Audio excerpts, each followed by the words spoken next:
Hi, boys and girls. Miss Nis and I were just talking about what a wonderful story St. George and the Dragon is, and we were hoping to add this to our books on her channel. So I'm going to start us off with St. George and the Dragon. It's retold by Margaret Hodges. A wonderful story. Whispers of the wind through the open doors, magic deep within.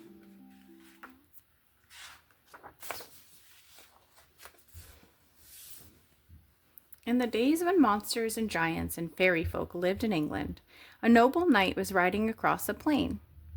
He wore heavy armor and carried an ancient silver shield marked with a red cross. It was dented with the blows of many battles fought long ago by other brave knights. The Red Cross Knight had never yet faced a foe, and did not even know his name, or where he had been born. But now he was bound on a great adventure, sent by the Queen of the Fairies to try his young strength against a deadly enemy, a dragon, grim and horrible. Beside him, on a little white donkey, rode a princess leading a white lamb, and behind her came a dwarf carrying a small bundle of food. The lady's lovely face was veiled, and her shoulders were covered with a black cloak, as if she had a hidden sorrow in her heart. Her name was Una.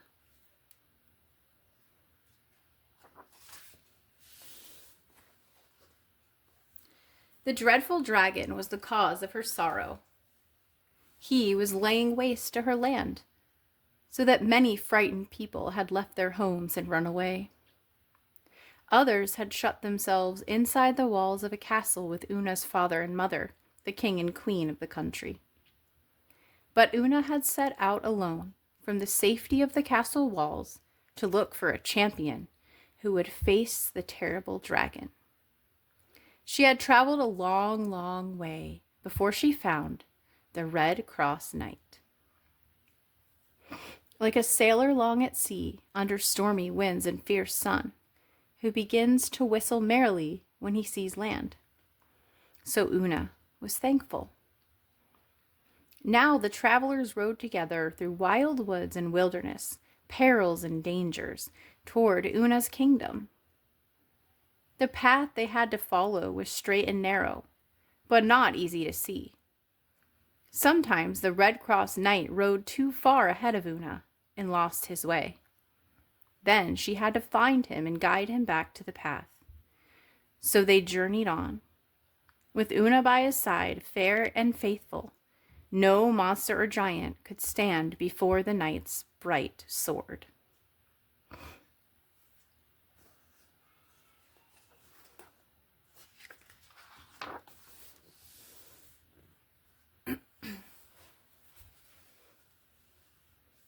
After many days, the path became thorny and led up a steep hillside where a good old hermit lived in a little house by himself. While Una rested, the Red Cross Knight climbed with the hermit to the top of the hill and looked out across the valley. There, against the evening sky, they saw a mountain top that touched the highest heavens. It was crowned with a glorious palace, sparkling like stars, encircled with walls and towers of pearls and precious stones. Joyful angels were coming and going between heaven and the high city. Then the Red Cross Knight saw that a little path led up the distant mountain to that city, and he said, "I thought that the fairest place in the world was the Crystal Tower in the city of the Fairy Queen. Now I see a palace far more lovely. Una and I should go there at once." But the old hermit said, "The Fairy Queen has sent you to do brave deeds in this world. That high city that you see is in another world. Before you climb the path to it and hang your shield on its wall, go down into the valley and fight the dragon that you were sent to fight."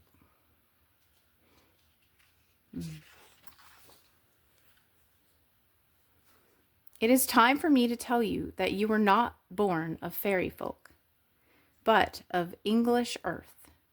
The fairies stole you away as a baby while you slept in your cradle. They hid you in a farmer's field where a plowman found you. He called you George, which means plow the earth and fight the good fight. For you were born to be England's friend and patron, Saint George of Merry England. Then George, the Red Cross Knight, returned to Una, and when morning came, they went together down into the valley. They rode through farmlands where men and women working in their fields looked up and cheered because a champion had come to fight the dragon. And children clapped their hands to see the brave knight and the lovely lady ride by. Now we have come to my own country, said Una.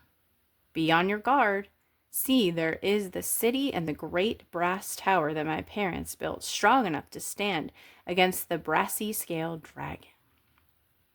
There are my father and mother looking out from the walls, and the watchman stands at the top, waiting to call out the good news if help is coming.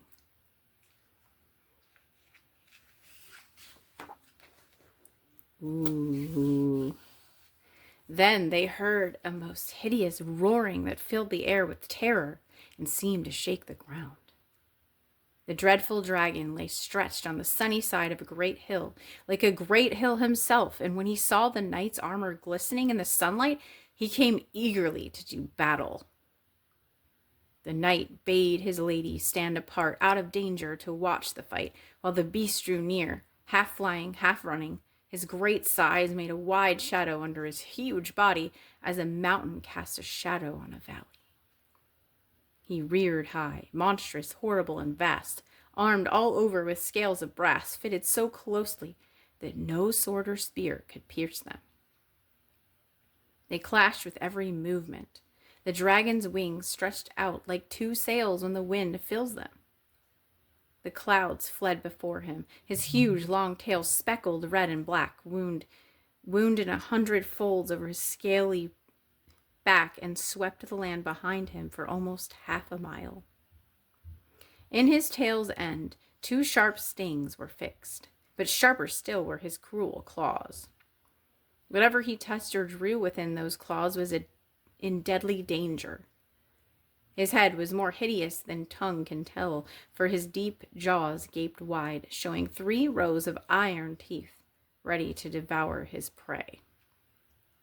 A cloud of smothering smoke and burning sulfur poured from his throat, filling the air with its stench. His blazing eyes, flaming with rage, glared out from deep in his head. So he came toward the knight, raising his speckled breast and clashing his scales as he leaped to greet his newest victim.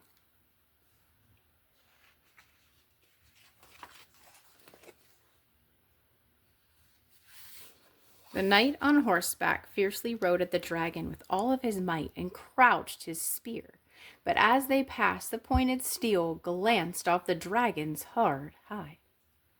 The wrathful beast, surprised at the strength of the blow, turned quickly, and passing the knight again, brushed him with his long tail, so that the horse and man fell to the ground. Once more the Red Cross Knight mounted and attacked the dragon, once more in vain. Yet the beast had never before felt such a mighty stroke from the hand of any man, and he was furious for revenge. With his waving wings spread wide, he lifted himself high from the ground, then stooping low, snatched up both horse and man to carry them away. High above the plain, he bore them as far as a bow can shoot an arrow, but even then the knight still struggled until the monster was forced to lower his paws so that both horse and rider fought free. With the strength of 3 men against the knight struck. The spear glanced off the scaly neck, but it pierced the dragon's left wing, spread broad above him, and the beast roared like a raging sea in a winter storm. Furious, he snatched the spear in his claws and broke it off, throwing forth flames of fire from his nostrils. Then he hurled his hideous tail about and wrapped it around the legs of the horse, until, striving to loose the knot, the horse threw its rider to the ground.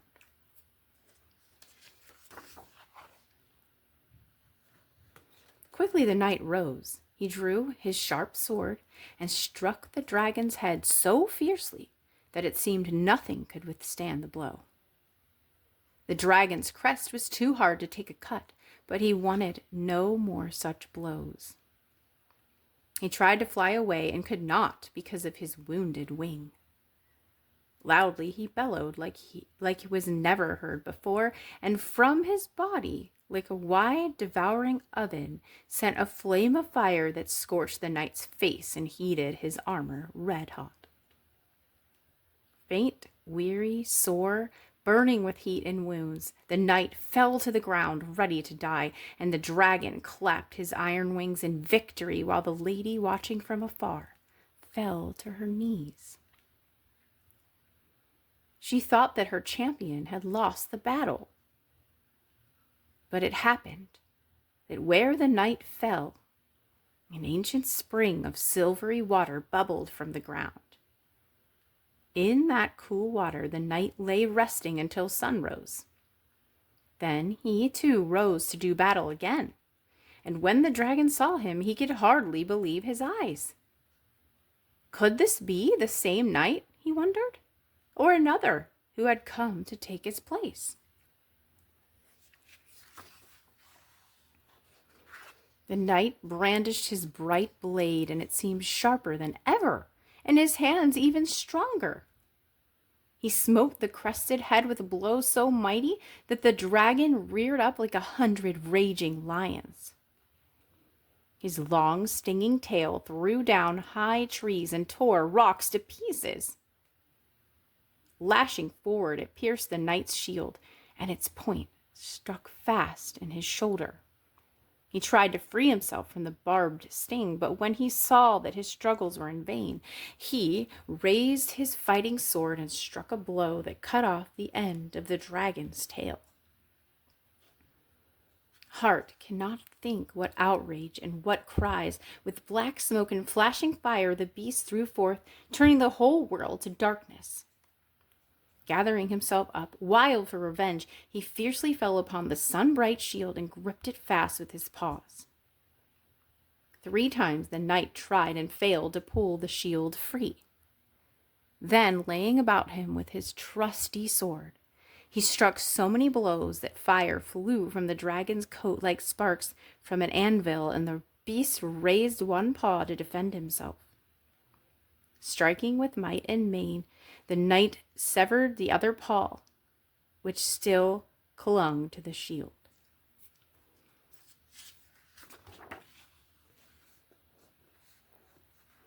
I love this picture.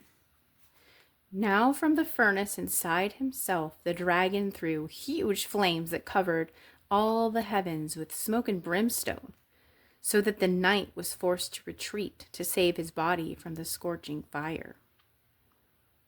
Again, weary and wounded with his long fight, he fell.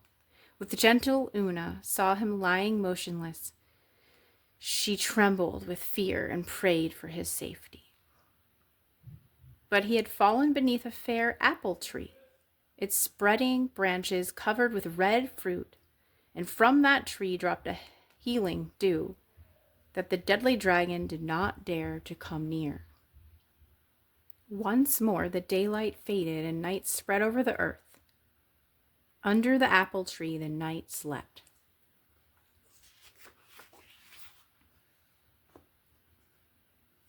The dawn chased away the dark. A lark mounted up to heaven, and up rose the brave knight with all of his hurts and wounds healed, ready to fight again. When the dragon saw him, he began to be afraid. Still, he rushed upon the knight, mouth gaping wide to swallow him whole, and the knight's bright weapon, taking advantage of the open jaw, ran it through with such strength that the dragon fell dead, breathing his last in smoke and cloud. Like a mountain, he fell and lay still. The knight himself trembled to see that fall, and his dear lady did not dare to come near to thank her faithful knight until she saw that the dragon would stir no more. Now our ship comes into port. Furl the sails and drop anchor.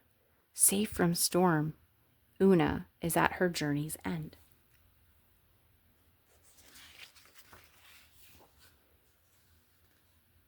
The watchman on the castle wall called out to the king and queen that the dragon was dead. And when the old king saw that it was true, he ordered the castle's great brass gates to be opened, so the tidings of peace and joy might spread through all the land. Trumpets sounded the news that the great beast had fallen. Then the king and queen came out of the city with all of their nobles to meet the Red Cross Knight. Tall young men led the way, carrying laurel branches to lay at the hero's feet. Pretty girls wore wreaths of flowers and made music on tambourines. The children came dancing, laughing and singing with a crown of flowers for Una. They gazed in wonder at the victorious knight.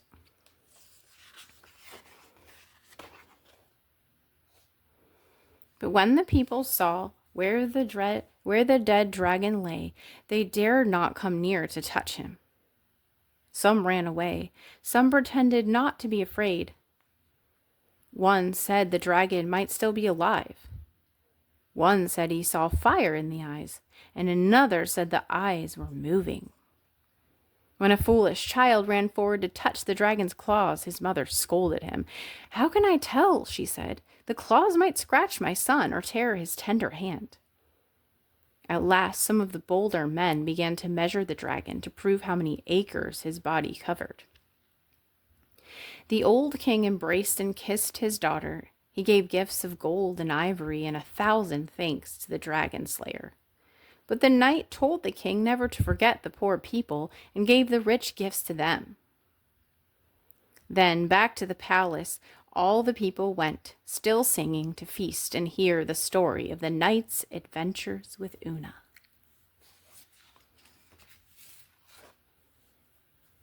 When the tale ended, the king said, "Never did living man sail through such a sea of deadly dangers. Since you are now safely come to shore, stay here and live happily ever after, for you have earned your rest." But the brave knight answered, "No, my lord, I have sworn to give knight service to the fairy queen for 6 years. Until then, I cannot rest." The king said, "I have promised that the dragon slayer should have Una for his wife and be king after me. If you love each other, my daughter is yours now. My kingdom shall be yours when you have done your service for the fairy queen and returned to us." Then he called Una, who came no longer wearing her black cloak and her veil, but dressed in a lily-white gown that shimmered like silver. Never had the knight seen her so beautiful. Whenever he looked at the brightness of her sunshiny face, his heart melted with pleasure. So Una and the Red Cross Knight were married and lived together joyfully. But the knight did not forget his promise to serve the fairy queen, and when she called him into service, off he rode on brave adventures until at last he earned his name, Saint George of Merry England. And that is how it is when jolly sailors come into a quiet harbor. They unload their cargo, mend ship, and take on fresh supplies. Then away they sail on another long voyage, while we are left on shore, waving goodbye and wishing them Godspeed. And we all have dragons of our own to face, so may we be brave, just like St. George. The end. Until we read together again.